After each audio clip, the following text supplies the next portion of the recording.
नरेंद्र मोदी जल्द ही भारत के अगले प्रधानमंत्री होंगे। जबरदस्त उन्होंने जीत हासिल की है, बीजेपी को पूर्ण बहुमत मिला है। लेकिन अब सबकी निगाहें इस बात पर है कि नरेंद्र मोदी का मंत्रिमंडल कैसा होगा। नरेंद्र मोदी के मंत्रिमंडल में वो कौन कौन से चेहरे होंगे जो शामिल किए जाएंगे। ये संभावित चेहरे हैं यहाँ पर, ये तमाम वो नेता हैं। इसमें कई बड़े नेता हैं, मुरली मनोहर जोशी जैसे, वेंकैया नायडू जैसे, रविशंकर प्रसाद जी जैसे नेता हैं, सुषमा स्वराज हैं, अनंत कुमार, मुख्तार अब्बास नकवी, मेनका गांधी हैं। तो कई सारे टेक्नोक्रेट्स भी यहाँ पर हैं। तो हम आपको यहाँ बताते हैं कि आखिर नरेंद्र मोदी का मंत्रिमंडल कैसा हो सकता है, कौन कौन से मंत्री जो हैं, नेता जो हैं वो मंत्री बन सकते हैं नरेंद्र मोदी के मंत्रिमंडल में। तो यहाँ अगर हम शुरुआत करें तो आपको बताएं कि मुरली मनोहर जोशी, सुषमा स्वराज, वेंकैया नायडू, अनंत कुमार, ये ऐसे बड़े नेता हैं जिनकी बहुत ज़्यादा संभावना है कि ये मंत्री बन सकते हैं और इन्हें नरेंद्र मोदी की कैबिनेट में जगह मिल सकती है। हालांकि इस बात पर ये चर्चा हो सकती है कि किसे कौन सा मंत्रालय दिया जाए। अंतिम फैसला नरेंद्र मोदी को करना है और ये फैसला होना अभी बाकी है। लेकिन सूत्रों के हवाले से कई सारी खबरें भी आ रही हैं, विभागों की खबरें भी आ रही हैं। रविशंकर प्रसाद, मुख्य प्रवक्ता भारतीय जनता पार्टी के बड़े नेता, मुख्तार अब्बास नकवी उपाध्यक्ष, राजीव प्रताप रूडी, डॉक्टर हर्षवर्धन, दिल्ली में मुख्यमंत्री पद के दावेदार थे हर्षवर्धन, लेकिन चुनाव भी जीता है उन्होंने। और इसी तरह धर्मेंद्र प्रधान, एस अहलूवालिया, मेनका गांधी, हुक्मदेव नारायण, ये तमाम वो नेता हैं जिन्हें मोदी के मंत्रिमंडल में जगह मिलने की पूरी संभावना व्यक्त की जा रही है। ऐसी हो सकती है नरेंद्र मोदी की कैबिनेट की शक्ल। ये तमाम वो बड़े नेता हैं जो इन नेताओं की शक्ल में नरेंद्र मोदी का कैबिनेट हो सकता है। ये वो चेहरे हैं। अगर एक बार हम फिर से आपको बताएं तो सबसे पहले मुरली मनोहर जोशी आपको दिखाई दे रहे हैं। अब अंदाज़ा अभी आप लगा सकते हैं कि मुरली मनोहर जोशी को क्या एक बार फिर से मानव संसाधन विकास मंत्रालय मिलेगा या किसी और मंत्रालय में वो जाएंगे। सुषमा स्वराज, क्या सूचना एवं प्रसारण मंत्रालय उन्हें दिया जाएगा या कोई और मंत्रालय दिया जाएगा। क्या जिम्मेदारी वेंकैया नायडू और अनंत कुमार को दी जाती है। रविशंकर प्रसाद, क्या सूचना प्रसारण होंगे या कुछ और होंगे। मुख्तार अब्बास नकवी को कौन सा मंत्रालय मिलेगा।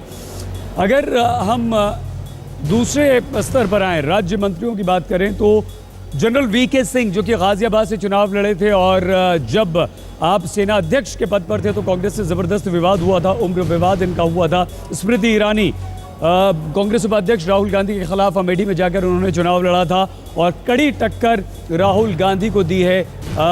शुरुआती दौर में आगे भी चल रही थी। अश्विनी चौबे बिहार से हैं, उन्हें क्या मंत्रालय दिया जाता है। पहली बार मीनाक्षी लेखी चुनाव लड़ी, लोकसभा का चुनाव, और वो चुनाव जीती भी है। अनुराग ठाकुर लगातार 2 बार से वो सांसद हैं और भारतीय जनता युवा मोर्चा के लिए ज़बरदस्त काम अनुराग ठाकुर ने किया है। राज्यवर्धन सिंह राठौर पहले भी जीत चुके हैं। सौरभ पटेल एक बड़े नेता हैं गुजरात के, और बाबुल सुप्रियो ने जीत हासिल की है आसनसोल से। तो ये वो राज्य मंत्री हो सकते हैं जो चेहरे आपके सामने हैं। फिर से विभागों की बात आती है, किसे कौन सा विभाग दिया जाए, इस पर बातचीत भी है, इस पर चर्चाएं भी हैं। सूत्रों के हवाले से कई तरह की खबरें भी आ रही हैं। तो टेक्नोक्रेट्स की अगर बात करें तो आर.के. सिंह, यानी कि पूर्व गृह सचिव आर.के. सिंह रिटायर हुए और रिटायरमेंट के तुरंत बाद उन्होंने बीजेपी ज्वाइन की, चुनाव लड़े और जीते भी। सत्यपाल सिंह मुंबई के पुलिस कमिश्नर रह चुके हैं, बल्कि इस्तीफा देकर अपना कार्यकाल भी पूरा नहीं किया था सत्यपाल सिंह ने, और वो चुनाव लड़े थे। ई श्रीधरन, जिस तरह से ई श्रीधरन ने दिल्ली मेट्रो के लिए काम किया है और मेट्रो को इस ऊंचाइयों पर पहुंचाया, एक बेहद सफलतापूर्वक प्रोजेक्ट मेट्रो का दिल्ली में लॉन्च किया है, तो उन्हें क्या डिपार्टमेंट मिल सकता है। इसी तरह दीपक पारेख एक बड़ा नाम है, बैंकिंग सेक्टर का एक बड़ा नाम है दीपक पारेख, तो दीपक पारेख भी शामिल हो सकते हैं। तमाम वो चेहरे हैं जो होंगे।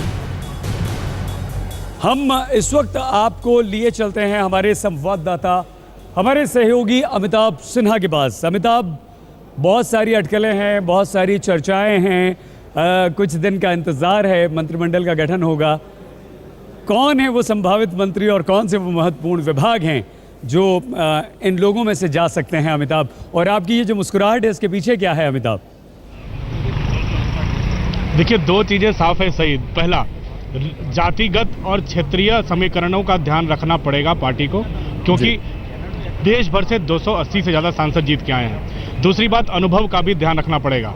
तीसरा जो सीनियरिटी है, जो वरिष्ठ नेता जो बचे हैं, भले ही आडवाणी और जोशी ना हो, उनको मंत्रिमंडल में जगह के लिए अभी बातचीत चल रही है, उनको संतुष्ट करने की कोशिश नरेंद्र मोदी खुद जाकर कर रहे हैं। तो जाहिर तौर पर हर तबके को, हर वर्ग को, हर क्षेत्र को प्रतिनिधित्व देने की बात चल रही है। ऐसे में अटकलों का बाजार सईद गर्म भी है। और एक बात और ध्यान रखनी चाहिए कि नरेंद्र मोदी सरप्राइज देने में, आश्चर्यचकित करने में भी खासे माहिर राजनीति के अनुभवी खिलाड़ी हैं। तो जाहिर तौर पर जो कुछ चल रहा है बंद कमरे में चल रहा है, नेताओं से मुलाकातें नहीं चल रही हैं, तो अभी बहुत ज़्यादा अटकलों का बाजार गर्म हो, किसको क्या विभाग मिले यह अभी तय नहीं। लेकिन एक चीज़ कहा जा सकता है कि जो अनुभव के आधार पर कि पुराने जो नेता हैं उनको कई नेताओं को जगह मिलेगी, नए लोगों को जगह मिलेगी, टेक्नोक्रेट्स को भी काफ़ी जगह मिलेगी, काफ़ी टेक्स अभी माने जाते हैं नरेंद्र मोदी। तो जाहिर तौर पर एक खाका जो तैयार हुआ है उससे बहुत ज़्यादा इधर उधर होने की संभावना कमी है।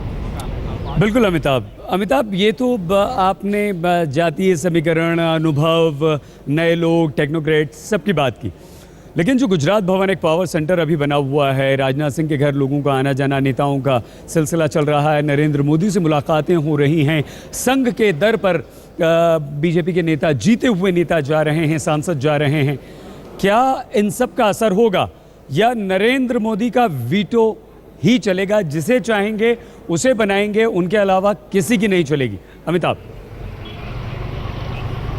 देखिए, उनके अलावा फिलहाल संघ का कहीं ना कहीं रोल है ही। संघ लाख कहे कि ये प्रधानमंत्री का प्रेरोगेटिव है, प्रधानमंत्री का विशेषाधिकार है, मंत्री कौन बने, लेकिन जिस तरह से संघ के दरवाजे पर नेता बार बार जा रहे हैं, लगातार जा रहे हैं, चाहे वो अमित शाह हो, चाहे अरुण जेटली हो, सुषमा स्वराज हो, तमाम नेता संघ के दरवाजे पर दस्तक दे चुके हैं पिछले 2 दिनों में। उसके बाद नरेंद्र मोदी के दरवाजे पर भी दस्तक दे चुके हैं सईद। तो जाहिर तौर पर दोनों दरवाजों पर दस्तक देना जरूरी है, क्योंकि जिस तरह से संघ ने नरेंद्र मोदी का साथ दिया है, अभी इतनी जल्दी नरेंद्र मोदी का हर चीज़ पर वीटो लगाना आसान नहीं होगा।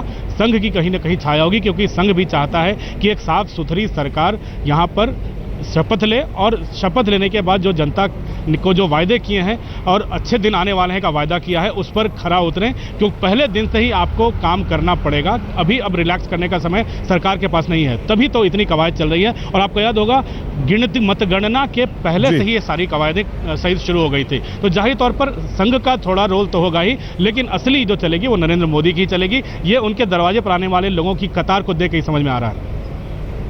अमिताभ, हम चाहेंगे कि आप हमारे साथ बने रहें, और जो जिक्र आपने किया है कि कौन कौन किसके दरवाजे पर जा रहा है और उसके दर से उसे क्या मुराद मिलती है, उसकी कुछ तस्वीरें हम अपने दर्शकों को यहाँ पर दिखाना चाहते हैं। सुबह से बीजेपी अध्यक्ष राजनाथ सिंह के घर पर लोगों का, नेताओं का सिलसिला लगा हुआ है, तांता लगा हुआ है। सुषमा स्वराज सबसे पहले पहुंची थी, अरुण जेटली पहुंचे थे। हालांकि ये कहा जा रहा है कि अरुण जेटली को मंत्रिमंडल में शामिल किया जा सकता है, चुनाव वो हार चुके हैं। नजमा हेपतुल्ला, बीजेपी जिन्होंने ज्वाइन कर ली थी कुछ दिनों पहले, वो भी पहुंची हैं। उमा भारती भी पहुंची हैं। वरुण गांधी चुनाव जीते हैं, पहुंचे हैं।